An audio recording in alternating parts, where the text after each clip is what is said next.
sketch of the life of George Roberts by Charles H. Roberts. When in the summer of 1901 I made a short visit to the home of my boyhood, a letter, of which the following is a copy, was handed me by the postmaster. George W. Featherstonehaugh, Counsellor at Law, Schenectady, NY, July 28, 1901. Postmaster of Middleton, NH. Dear Sir, about 70 years ago, one George Roberts, who fought under Paul Jones in the battle between the Bonhomme Richard and Serapis, died at Middleton, NH, and I presume he must have been buried there. If so, it must be a fact well known in your town to those interested in local history. Can you kindly inform me if the grave of this man is in your place, and if so, where and what monument marks the spot, and what the inscription says of him? If the facts are not within your knowledge, kindly hand this letter to someone who would be likely to know. I take the liberty of troubling you, as I know no one in your town to address. The purpose of my inquiry is simply for historical information. Very respectfully yours, George W. Featherstonehaugh. I answered this letter, giving him, so far as I was then able to do, the information sought. Later on I received the following. Schenectady, NY, September 27, 1901. C.H. Roberts, Esquire, Concord, NH.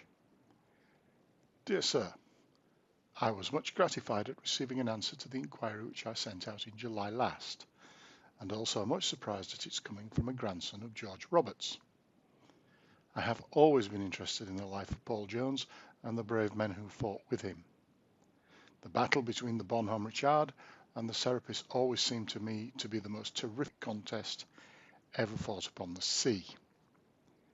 Reading last winter The Life of Paul Jones by Cyrus T. Brady, I was struck with his description of this battle. He says, a daring sailor ran out upon the main yard arm, which hung over the after hatch of the Serapis, and began to throw grenades down the hatchway. At last a hand grenade struck the hatch coaming, bounded aft and fell into the midst of a pile of cartridges. There was a terrific crash which silenced the roar of the battle.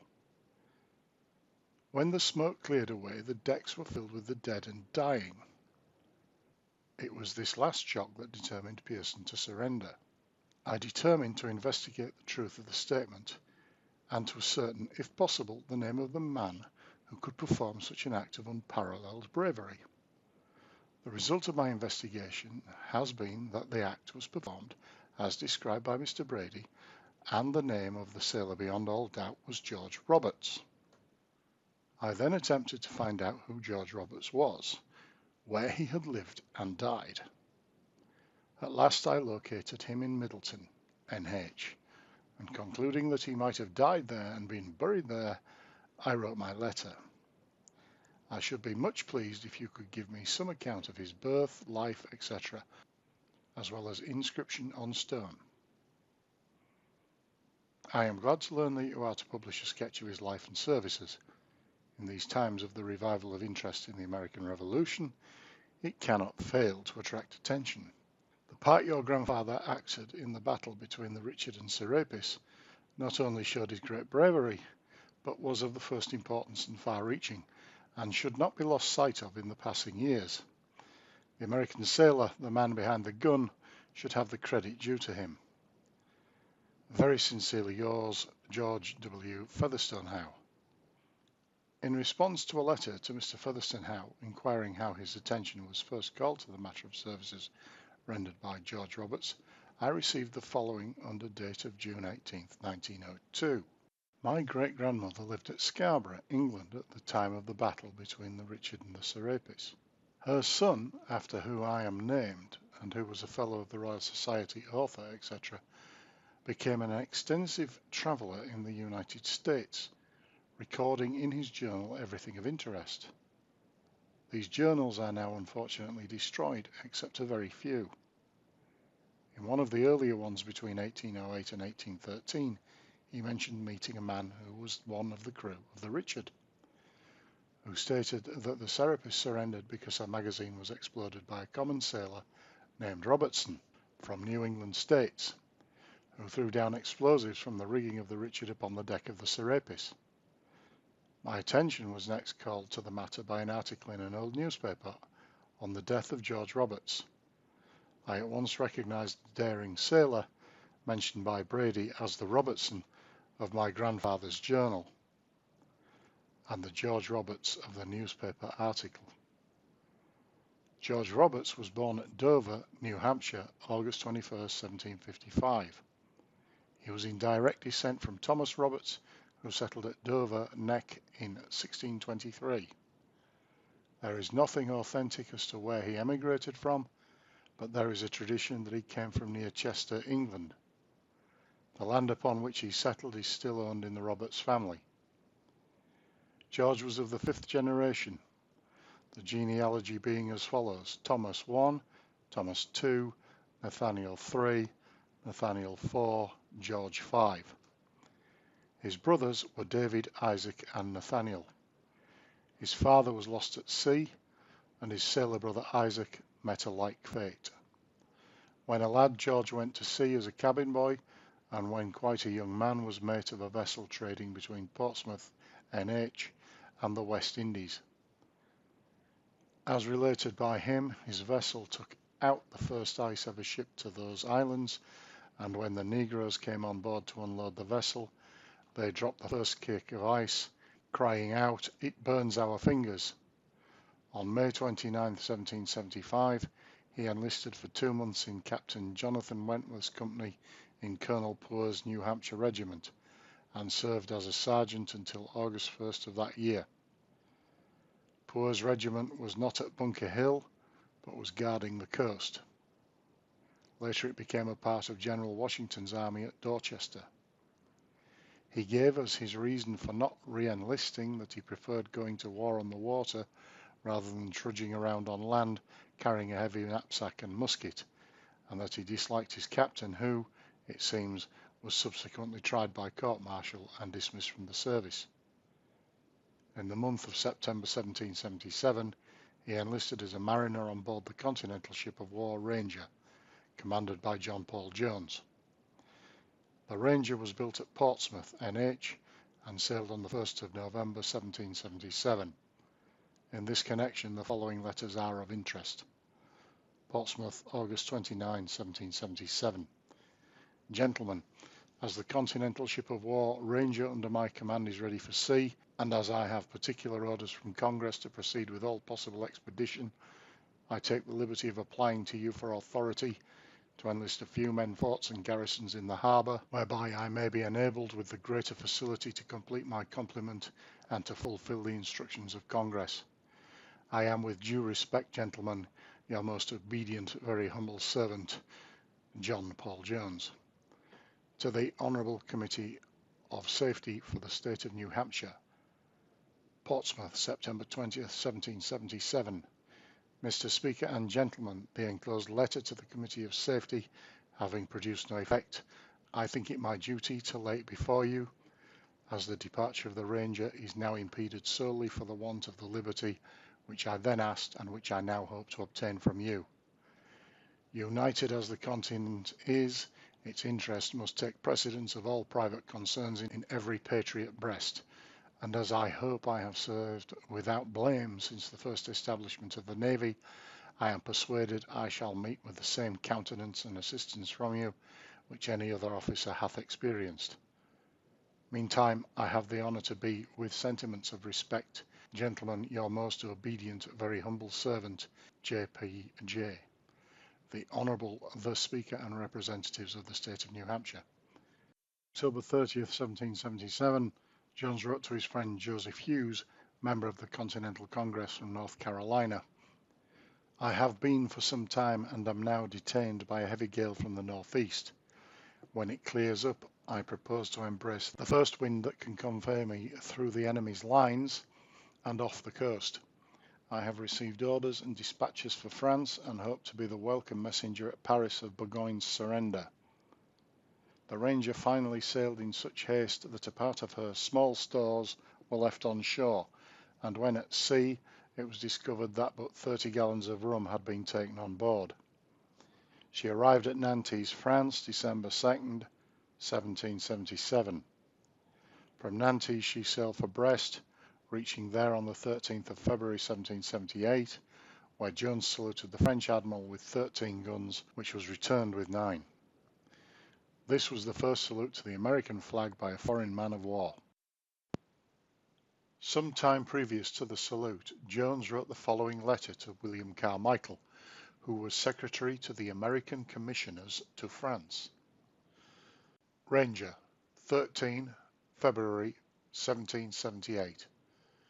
My dear Sir, you will confer a singular obligation upon me by presenting my respects to the French Admiral, whom I mean to salute with 13 guns under American colours, provided he will accept the compliment and return gun for gun.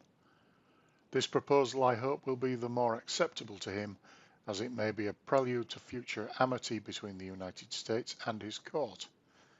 I shall be happy to see you here as soon as possible after you have the Admiral's answer. Meantime, pray excuse this trouble. I am, my dear Sir, with sentiments of esteem and respect, your very obliged, very obedient, most humble servant, John Paul Jones. On the same day, the French Admiral wrote to Captain Jones that if the Ranger and Independence salute the flag of the King with 13 guns, the salute will be returned with 9. On February 14, Carmichael wrote Jones that he is convinced that further application for salute of gun for gun will be fruitless. Common salute is 3 guns for 21, to show respect for the flag of Congress. The Admiral will return 9 guns, desires this to be accepted. After leaving France, the Ranger cruised in the Irish Channel, taking several unimportant prizes. She then entered Whitehaven, where they seized the forts, spiked the cannon, and set fire to a ship in the midst of 100 of the vessels. This exploit of Jones spread terror on the coast, and was no doubt the cause of associating his name with the idea of piracy.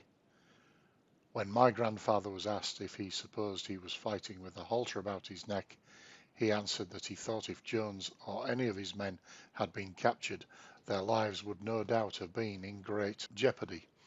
Possibly nothing would have saved them but the fear of retaliation. That the British government held them to be outlaws is shown by the following official communication. Sir Joseph Yorke, the British ambassador to France, addressed the following letter to the French government. Hague, October 13, 1779. High and mighty lords, the undersigned Ambassador Extraordinary and Plenipotentiary of the King of Great Britain has the honour to communicate to your High Mightinesses that 2 of His Majesty's ships, the Serapis and the Countess of Scarborough, arrived some days ago in the Texel, having been attacked and taken by force by a certain Paul Jones, a subject of the King, who according to the treaties and the laws of war can only be considered as a rebel and pirate. Again he writes, I cannot but comply with the strict orders of His Majesty by renewing in the strongest and most pressing manner his request that these ships and their crews may be stopped and delivered up, which the pirate Paul Jones of Scotland, who is a rebel subject and a criminal to the state, has taken. My grandfather's account of the landing in Scotland and taking away the plate of the Earl of Selkirk was as follows. That the people at the castle at first thought them to be a British press gang, and when they found they were Paul Jones's men, they were greatly alarmed. But the American officers very soon quieted their fears. Both officers and men were served with plenty of food and drink. That there was very little looting, aside from the plate. That among other trifles, an old sailor whose life had been spent on the ocean accumulated a pair of gilt spurs, his attempt to utilize them being extremely ludicrous. He tried them on his nose, hands and feet, and finally threw them away with great disgust, saying, I don't see any use to which the blanked things can be put. Shortly after the Whitehaven exploit, occurred the engagement and capture of the British ship Drake. My grandfather said that he went on board the Drake after her capture and saw there the dead body of an English officer in the uniform of the land service, and that an English sailor afterwards told him that this officer came on board to see them whip the Yankees, and that a hogshead of rum which had been sent on board to drink to their victory had been demolished by a cannonball. The Ranger took her prize to France, where Captain Jones left the ship. She subsequently sailed for Portsmouth under command of Captain Thomas Simpson, where the crew was discharged. Late in the month of June 1779, he sailed from Portsmouth for France, joining the Bonhomme Richard a few days before the departure of Jones's little squadron, which sailed on August 14. The battle with the Serapis was fought on September 23, 1779. It is a matter of unwritten history in our family that when he left Portsmouth he was accompanied by 14 others, several of whom had served on the Ranger, and that among the number were Joseph Roberts and Isaac Hanson, who afterwards lived in Farmington and died there, Timothy Roberts of Milton, who lived and died in that town, and Caleb Roberts of Rochester. On which vessel of the squadron they served I have no positive information.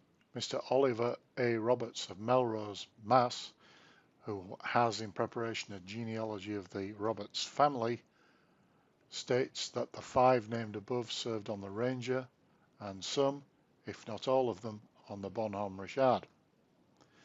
After his final discharge from the service, he made his home for several years at Dover, but followed the sea as an occupation. The parish records show that he was married to Elizabeth Horn, January 17, 1782, by Reverend Jeremy Belknap.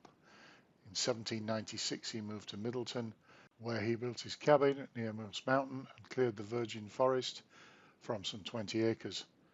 Subsequently he moved to a small farm on the stage road leading from Dover to Wolfborough, where he continued to live and till the soil of that quiet town.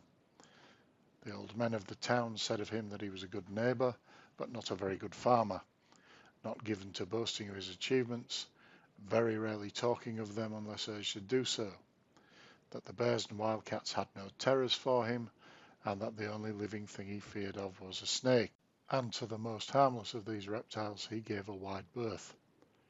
Being rallied at one time by his companions regarding the taking of the plate of the Earl of Selkirk, he answered, "After taking away what we did, we left the Earl more plate than all of you have, or ever will have." One of his nearest neighbours, a man by the name of Heine, was one of the 22,000 sold by the notorious Frederick II of Hesse to George III to fight his battles in America. He was captured at Trenton, but after the war made his way to the wilds of New Hampshire, settling in Middleton. He became a good citizen and an officer of the militia. His broken English was a source of much amusement to his men, and when going on parade he gave the order "Musik to der Front." The smiles were audible. Between my grandfather and this old Teuton a warm friendship existed, and they spent much time in the company of each other, cheering themselves with their pipes and an occasional sip of the wine of New England. In religious belief his family were followers of Penn. In his youth he affiliated with that sect, but in later life he neither wore the Quaker garb nor attended the meeting, but continued on cordial terms with his relatives and others of that faith. My grandmother was a member of the Baptist Church, but I well remember that her home, and my father's as well, was the stopping place for friends on their way to the yearly meeting at Sandwich. When these visits occurred, our family observed the Quaker grace at mealtime. My grandmother related that during her husband's last illness, and shortly before his death, his brother David, a strict friend, visited him, and when about to take his departure, went to the bedside of his sick brother and said, "Peace be with thee, George." "Peace be with thee, David," was the answer, and thus the brothers parted, to meet no more on earth. The story of how the Roberts family were converted to the faith of the Society of Friends is interesting. The emigrant Thomas Roberts was chosen president of the court council His son John was appointed Marshal, and his son Thomas was a Constable of Dover. During their term of office, the Quaker persecutions in Dover occurred. Several women of that faith had been arrested, and the court had judged them guilty and ordered them to be whipped at the cart's tail through 9 towns. The duty of the infliction of this penalty in Dover fell to John and Thomas Roberts. While the order of the court was being carried out in a very cruel manner, their father, Thomas Roberts, followed after, lamenting and crying, "Woe, that I am the father of such wicked children." The patience and humility with which these poor women bore their wrongs so impressed him that he investigated their belief, the result being that he and his family became members of the Society of Friends, with which their descendants were also identified for several generations. In the military history of George Roberts, on file at the Pension Office in Washington, I found the following. In his declaration for pension, he makes no allusion to any service other than that on the Ranger, owing, no doubt, to the fact that the law under which he applied, Act of March 18, 1818, required but 9 months' service in the Continental establishment. His widow, who applied for and was granted a pension after his death, stated that he also served on the Bonhomme Richard under Captain John Paul Jones in the celebrated conflict with the British ship Serapis. He filed with the Pension Office an inventory of his property which was as follows: 2 oxen, small, $40, 1 cow, $13, 3 swine, $7, old homestead furniture, $5, land 25 acres, $125, total $190, debts owed $40. I also found, in connection with his application for pension, a certificate as to his service from Ezra Green of Dover, surgeon of the Ranger, and from John Ricker, seaman, there being no official roll in existence of the men who served on that ship. The sum granted him was $8 per month. His widow received $63.44 per annum. My grandfather died on the 12th of May 1829, leaving 1 son, my father.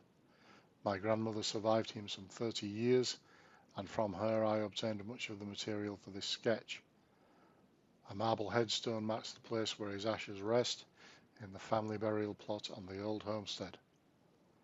The inscription on the stone is as follows: George Roberts died May 12, 1829, AE 73 years, 8 months, and 21 days, a soldier of the Revolution. The sea chest brought home by him after his discharge from the Ranger is in possession of my nephew, Nat F. Roberts of Farmington. Brackets, not long after his death, a communication from an old sailor who had served with him appeared in a Natchez Miss paper, the same being reproduced in my sketch of the life of George Roberts, printed in the Granite Monthly for August 1902, as I then supposed in full. At that time I did not feel quite sure that it was first published in the Natchez paper. As the name of Commodore Dale was mentioned, I thought it might have been first printed in Philadelphia. Later on I searched the newspaper files at the Library of Congress and found in Paulson's American Daily Advertiser of Philadelphia of June 3, 1829, the following obituary notice: died in Middleton, NH, May 12, 1829, George Roberts, aged 74 years, a Revolutionary soldier. He was an able seaman and served under the renowned John Paul Jones on board the Ranger, was at the taking of the Drake, a very superior ship, after a severe action of 1 hour and 45 minutes, and had charge of 2 guns in that quarter of the ship called by the seamen the slaughterhouse. He was a favourite of his captain and first of his boat's crew. In the same paper, in the issue of November 14, 1829, the following appeared: Reminiscence of Paul Jones, from the Natchez Miss Ariel. Mr. Editor, I observed in a late number of your paper a notice of the death of George Roberts of Middleton, NH, at the age of 74 years. The notice of his death was crowded into that column of your paper usually allotted to the recording of such events, and among notices of the decease of several other revolutionary soldiers. It stated his numerous services, that he had served under Paul Jones on various occasions, and that he was an able seaman. Sir, I knew George Roberts well. I served with him under our noble commander, in the same ship and on the same perilous cruises, and fought side by side in the same engagements, and that he was an able seaman, an honest man, and a brave man is true, and it is the desire of an old man to offer a tribute to the memory of an old fellow sailor.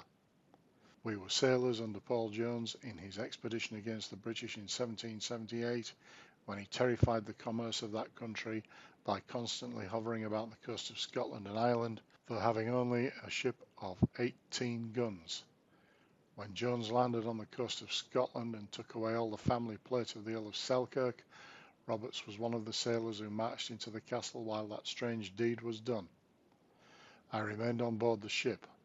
The plate was all brought on board and safely disposed of, though as it turned out, much to the Commodore's loss, as he afterwards bought it up in Paris and returned it to the owner. He intended to capture the Earl and detain him as a hostage, but being absent from home at the time we landed, it was prevented.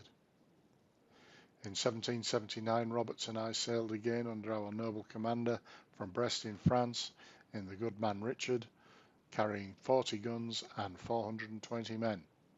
She was an old ship and not fit for the hard service we put her to, as it afterwards came out. On the 22nd of September, off Flamborough Head, we fell in with the Baltic fleet under the convoy of the frigate Serapis, of 56 guns, and of the sloop Countess of Scarborough, a very heavy ship, but I do not recollect hearing how many guns she carried. Just as the moon rose at 8 in the evening, the enemy fired his first broadside when within pistol shot of us, and now a most murderous scene began. The action raged with horrid violence, and the blood ran ankle deep out of the ship's scuppers. Our rigging was cut to atoms, and finally both ships took fire, so that both friend and foe were obliged to rest from fighting that they might extinguish the flames. The Richard, being old, was soon shot through and began to sink. In this awful condition, Jones's voice was heard above the din of battle, ordering to grapple with the enemy. We accordingly made our ship fast to the Serapis, and it was easily done, as the two ships were so near each other that when I drew out the rammer to the gun I belonged to, the end of it touched the side of the Serapis. Thus fastened together, we fought without resting, until nearly all our guns were burst or dismantled. The ship nearly full of water, and Lieutenant Grubb shot dead by Jones' own pistol, for hauling down the colours without orders, and which happened at my elbow, our decks covered with dead and dying, and our ship cut up into splinters. While in this awful and desperate situation, my friend Roberts, seeing how near spent we were, jumped onto the main yard of our vessel, which projected directly over the decks of the Serapis, with a bundle of hand grenades. These he contrived to throw down upon the Serapis's deck, and succeeded in blowing up 2 or 3 of their powder chests, the explosion of which killed and wounded a great many men. The captain of the Serapis, perceiving his activity, ordered some shots fired at Roberts. One of them struck the rope by which he supported himself, and caused him to fall on the gunwale of the enemy's ship, which observing, I caught hold of him and pulled him aboard. He immediately got on the same yard arm again, with a fresh supply of hand grenades, and made such dreadful havoc on the enemy's deck that in a few minutes they surrendered. For this great bravery, Paul Jones publicly thanked him on the quarter-deck of the Serapis the next afternoon, giving double allowance of grog for the week afterwards. It was near midnight when the action terminated. The top of Flamborough Head, which is a high rock that overlooks the sea, was covered with people watching the engagement, and dreadful the sight must have been. The next day our ship sunk, being fairly battered to pieces by the enemy's shot, as they poured a murderous fire into us all the while. Commodore Dale, who died in Philadelphia about 2 years ago, was Jones' second lieutenant, and was badly wounded about the middle of the action. He was ordered to go below, though he still wished to fight on deck. After he went down, he was very useful in taking care of a large number of English prisoners we had on board. We had 135 men killed and nearly as many wounded and missing. The Serapis had about the same number killed as we had and had 80 wounded. Captain Pearson, the English commander, fought nobly and defended his ship to the last.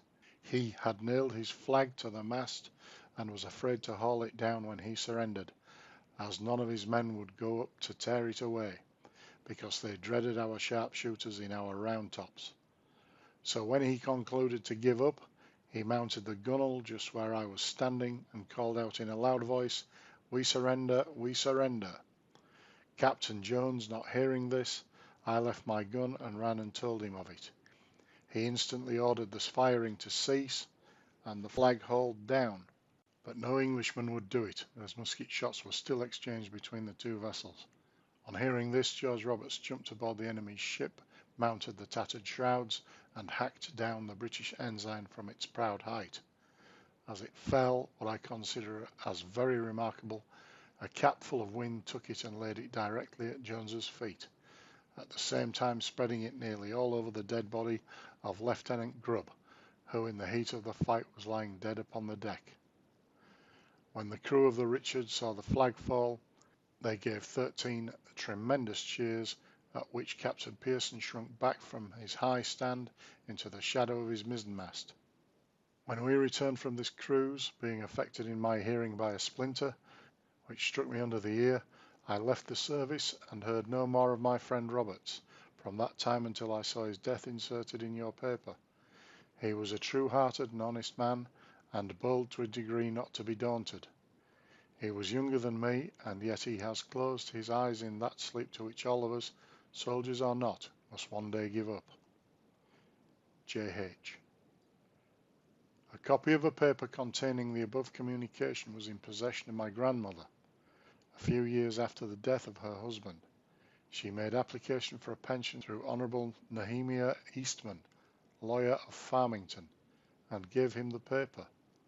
In 1855 it was found in Mr. Eastman's scrapbook by Asa MacFarland of Concord, editor of the New Hampshire Statesman, who made it the basis for a letter to his paper, which appeared in the issue of August 11th of that year. The scrapbook is now in the library of Mr. Fred R. Gilman of Laconia, a relative of the Eastman family.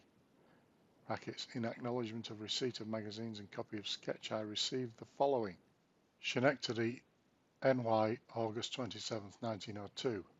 Mr. Charles H. Roberts. My dear Sir, your magazines and pamphlets were duly received, for which please accept my thanks. I was much interested in reading the article on your grandfather. There has always been some controversy among writers on John Paul Jones's life as to whether Pearson had actually nailed his flag to the mast or whether it was merely a figure of speech. The article of the Old Sailor, which you publish, seems to me to dispose of this question, for your grandfather had to climb the mast in order to cut down the flag.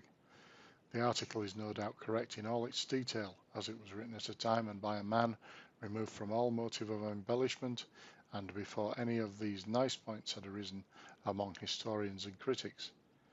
I have cut down one of your pamphlets and bound it to the back of my favourite history of the life of John Paul Jones, that it may throw a new light on an old subject for those who may come after me. Very sincerely yours, George W. Featherstone Howe. Note number 1. In the biographical notice of Commodore Dale in Appleton's Encyclopedia, he is credited with the rank of First Lieutenant at the time of the battle.